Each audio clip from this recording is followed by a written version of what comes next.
మీరు బిగినింగ్ డేస్లో చాలా ఆల్మోస్ట్ బాగా స్ట్రగుల్ అయ్యారు, డోర్ టు డోర్ అంటే ఆఫీస్ టు ఆఫీస్ తిరిగిన సందర్భం అవును కదా, మీరు విపరీతంగా ప్రయత్నాలు చేశారు. అప్పుడు మిమ్మల్ని బాధ పెట్టిన సంఘటన కానీ ఆ స్ట్రగుల్ డేస్ ఒకసారి ఏదన్నా మీకు గుర్తున్నా? యాక్చువల్గా అది మీరు స్ట్రగుల్ అంటున్నారండి, మేము స్ట్రగుల్ అనుకోను. నేను ఇలా అది యాక్చువల్గా ఏదైనా అది మనకి ఇష్టమైన పని, ఒక డ్రీమ్ చేయాలంటే అది స్ట్రగుల్ ఎలా అవుద్ది? ఓకే ఓకే ఆ సుఖమైన పని ఫోర్స్ చేసేసి నన్ను యాక్టర్ ఎవరో ఇంట్లో పంపిస్తే అప్పుడు ఇదేంటి నేను అన్నాను. మన గోల్ అది beautiful experience, it's not a struggle. Okay ఆ అందమైన ఎక్స్పీరియన్స్ని ఏదైనా ఇప్పుడు సపోజ్ మీరు అన్నారు కృష్ణాంజీ గారు ఆకలితో ఉన్నారని అది అదొక గుర్తుంచుకోపోయినాక ఏదైనా సరే ఇప్పుడు అది నేను స్ట్రగుల్గా ఎప్పుడు ఫీల్ అవ్వాలి. యాక్చువల్గా దాంట్లో మీరు గుర్తుండిపోయే సంఘటన ఒక్కటైనా ఉంటుందిగా, ఆ ఆఫీసులో చుట్టూ తిరిగినప్పుడు చిన్న ఏమంటే ఇప్పుడు అది న్యాచురల్ అవుద్దండి ప్రతి చోట. ఇప్పుడు ఒక 100 మంది ఆర్టిస్టులు వెళ్తుంటారు ఆఫీస్కి, అందరికీ జవాబు చెప్పాలి, అందరితో చేయాలి. ఎవడో ఒకడు ఇసుక్కుంటాడు కో డైరెక్టర్, ఎలా ఇప్పుడు ఎందుకు ఇప్పుడు కుదరదు డైరెక్టర్ మీట్ అవ్వడం, అలా అటువంటివి ఉన్నాయి చిన్నవి. బట్ ఆ టైంకి ఫీల్ అయ్యి తప్పించి ఇట్స్ ఎ ప్రాసెస్. అప్పుడు బాధపడతాం, తర్వాత కరెక్టే కదా. ఇప్పుడు ఆఫీస్కి బొలంది మంది వస్తుంటారు, అందరికీ జవాబు చెప్పి అందరికీ ఇచ్చేయాలని. సో పెద్దగా అలాగా నాకు పర్టికులర్గా ఏమైపోయిందని నాకు నా ఫ్రెండ్స్ డైరెక్టర్లు అయిపోవడం, వాళ్ళతో ఉండడం వల్ల నాకు అంత బ్యాడ్ ట్రీట్మెంట్ నాకు పెద్దగా జరగలే. అసోసియేట్లు ఫ్రెండ్స్ అవ్వడం, కో డైరెక్టర్లు నా వాళ్ళే పట్టపడి డైరెక్టర్లు అయిపోవడం. నాకు బిగినింగ్లో ఏమైందంటే నాకు పోసాని కృష్ణమురళి తను చెన్నై వచ్చాడు,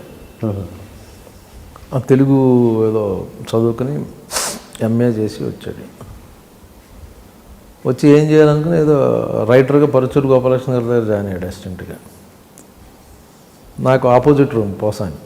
ఓకే, అతను పొద్దున్న లేపితే చిన్న మెష్లాగా చిన్న విండోలాగా ఉంటుంది అన్నమాట, చిన్న అక్కడి నుంచి అతను లేపితే ఇలా లేచేవాడు అనమాట. ఏంటంటే పాపం 3 వరకు ఫెయిర్ చేసేవాడు. గోపాలకృష్ణ గారు వెంకటేశ్వర గారు రాసిని 3 ఫెయిర్ చేసి పడుకునేవాడు. ఆ 2 hours స్లీప్ ఉండేది తనకి. తను ఫ్రెండ్ అయ్యి తన ఇన్సిడెంటే పరుచూరు గోపాల్. నాకు ఎక్కువ ఆఫీసుల చుట్టూ తిరగడం కన్నా Paruchuri brothers top writers all industry వాళ్ళ ఆఫీస్కి వచ్చేవారు, డైరెక్టర్లు కానీ ప్రొడ్యూసర్లు కానీ కో డైరెక్టర్లు ట్రై చేసేవాళ్ళు కానీ లేకపోతే ఆ సినిమాకి సంబంధించిన వాళ్ళందరూ. సో నూతన్ ప్రసాద్ గారి ఇంటి పైన పరుచూరు బ్రదర్స్ ఆఫీస్ అక్కడ, ఆ పక్కనే సూర్య, మన హీరో సూర్య వాళ్ళు ఇల్లు మాట. సో అక్కడికి వెళ్ళి ఉండేవాడు నేను. మురళి అక్కడ ఉండు అనేవాడు. సో అందరూ అక్కడికి వచ్చేవారు కాబట్టి నెమ్మదిగా మురళి మా ఫ్రెండ్ అండి అని. సో మురళి చాలా హెల్ప్ చేశాడు. అలాగే పరుచూరు బ్రదర్స్ చాలా హెల్ప్ చేశారు నాకు, వెంకటేశ్వర గారు, గోపాలకృష్ణ గారు. వాళ్ళు క్లోజ్ సర్కిల్లో డైరెక్టర్లు, వాళ్ళు చెప్తే పెట్టేసుకునేవాళ్ళు. ఇప్పుడు మన వై నాగేశ్వరరావు గారు కానీ వీళ్ళ సినిమాల్లో నన్ను దూరి చేసేవారు. పోసాని గారు అప్పటి నుంచి రెబలేనా ఆయన మనస్తత్వం? అప్పుడు మొదటి నుంచి అలాగా అక్కడే ఉండి స్ట్రగుల్ అవుతూ తను రైటర్గా ఉంటూ మళ్ళీ ఎక్కడో తను పిహెచ్డీ చేయడానికి మళ్ళీ చెన్నై యూనివర్సిటీకి వెళ్ళి తిరిగి అంత స్ట్రగుల్ అయ్యాడు.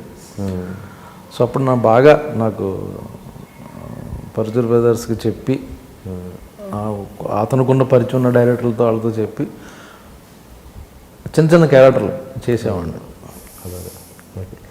అంటే ఓకే, మీరు బేసిక్ అంటే మీరు ఇప్పుడు సరైన సక్సెస్ అన్నది ఇప్పుడు చూస్తున్నారు కదా. ఇంత ఈ 25 yearsలో పెద్దగా అంటే మీరు చిన్న క్యారెక్టర్లు వేసినా కూడా అంత మీ కెరియర్కి సరిపడా, మీ లైఫ్కి సరిపడా ఇన్కమ్ని సంపాదించుకున్నారా? దీని మీదనే ఇండస్ట్రీ మీదనే మీరు బేస్ అయి ఉన్నారా, లేకపోతే మీకు ఏదైనా అదర్ ఇన్కమ్? లేదండి, ఇండస్ట్రీ మీద అయ్యాను.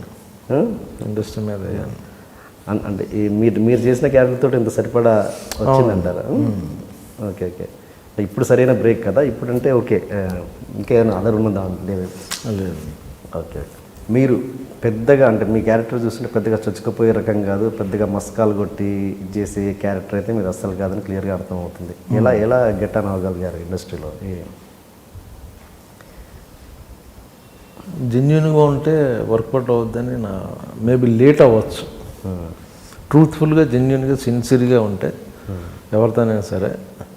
మస్కా కొట్టేసి లేదా పడేసి అనేది అది షార్ట్ టైం సక్సెస్ అండి. అది మేబీ 1-2 years పటపట రావచ్చు. ఆ తర్వాత నీ గురించి తెలిసిపోద్ది అవతలవాడికి. అవును. వీ కాంట్ ప్రిటెండ్ అట్లా. సో జెన్యున్గా ఉంటే సరిపోద్ది కదా. బెస్ట్ గేమ్ ఏంటంటే గేమ్లు ఆడడం అంటారు లైఫ్లో. Fair game is the best game. ఫెయిర్గా ఉండు. అది ఎప్పటికైనా వస్తుంది. ఎప్పటికైనా లేట్ అయినా సరే తర్వాత రియలైజ్ అవుతారు, వస్తుంది.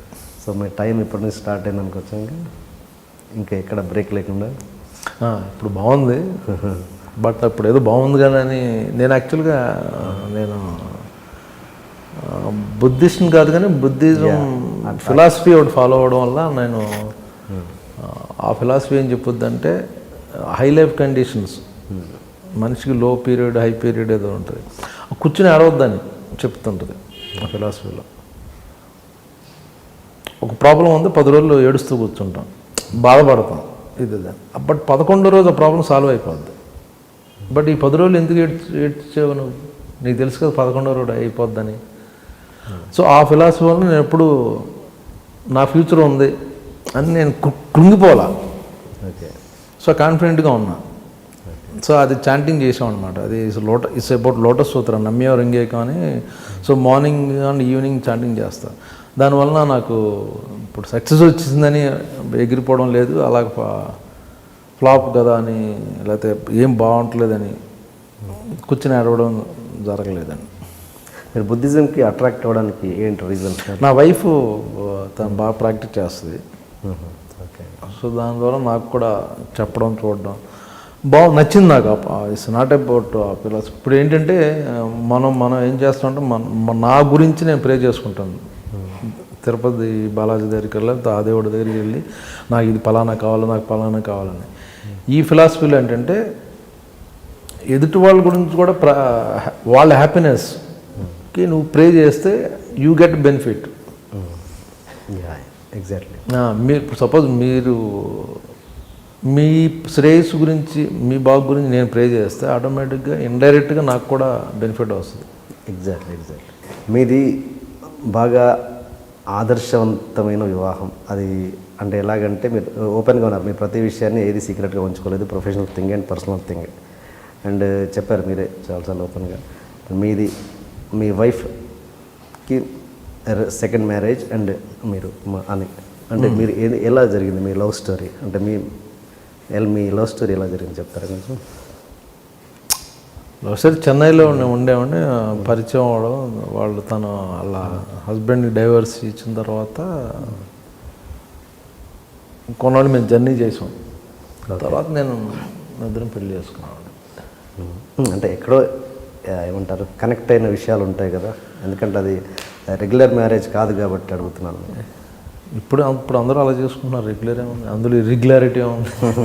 అంటే ఎక్కడో ఒక మనిషిని మామూలుగానే అవును, ఎక్కడో నచ్చితే కనెక్ట్ అవుతుంది. అది పెళ్ళి అయినా పెళ్ళి అవ్వకపోయినా but things are like that ఉన్నప్పుడు కనెక్ట్ అవుతాం కదా. అంటే ఇలాంటి కొన్ని గొప్ప విషయాలు కాబట్టి మిమ్మల్ని ఎక్స్ప్రెస్ చేయమని చెప్తున్నాను, అంతే. ఫోర్స్ చేస్తాను. ఇందులో గొప్ప విషయం ఏముందండి? డెఫినెట్గా గొప్ప విషయం. అంటే ఒక ఆదర్శ పెళ్ళి అవ్వకపోవడం, ముందు అవ్వకపోవడం అన్నది మనం పట్టించుకోం.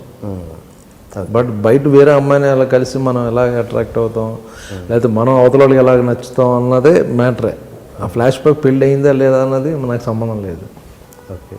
అది అది అది అది అది చేయడానికి అది రిసీవ్ చేసే అది ఇంకో ఇంటర్వ్యూలో లవ్, ప్రేమ, పెళ్ళి అనే ఇంటర్వ్యూ మీద పెడితే అందులో ఒక 2 hours దాని గురించి సెపరేట్ చెప్తాను. ఓకే.